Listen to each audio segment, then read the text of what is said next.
first. Ay. Ilocano versus Ilongga. Ako ang una. Translate mo na. Tagalog Tagalog. Tama. Tagalog. Mabango.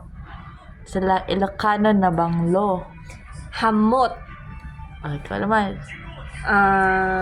Magpakita ka ay. Maganda, guwapa.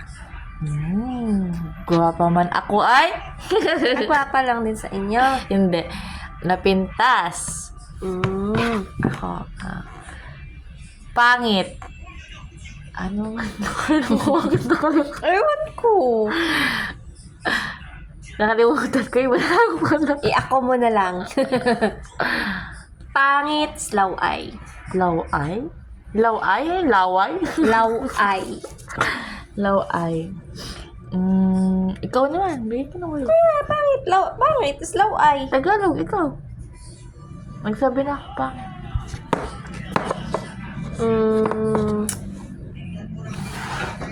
Mahal, palangga. Mahal. Kaya hindi ko alam. Hindi na talaga ako Ilocano. Hindi ka talaga Ilocano. Nakalimutan ko. Ay, hindi. Ano kasi? Mahal? Ayatin ka. Mahal kita yun eh. Ayatin. Ayatin. Yan, ano ba itong Ba't alam mo Ilocano? Ilocano? Kasi may ka-chatmate ako dati na Ilocano. Nagpapaturo. Kita ka, hindi ka nagkapangin. Ay, ako na pala. Mabaho. Nabangset. Ay, nabangset. Baho. Baho?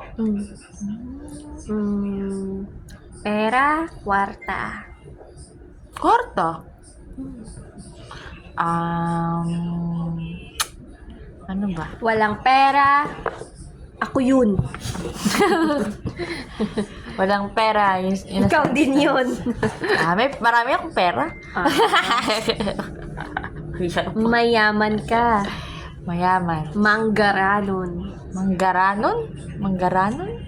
Yes. Sa Ilocano. Wala, hindi talaga ako Ilocano.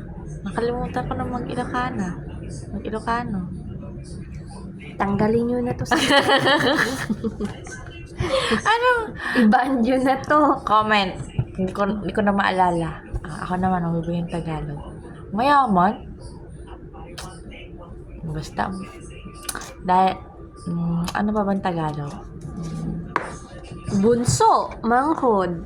Bunso? As in sa, bunso? Bunso? Manghod. Hindi. Ano? Ading sa inyo eh. Pag ang tawag mo yun sa bunso, edi adik. Ako yata yung Ilocano. Ano ba yan? Ading yun, bunso. Wait lang.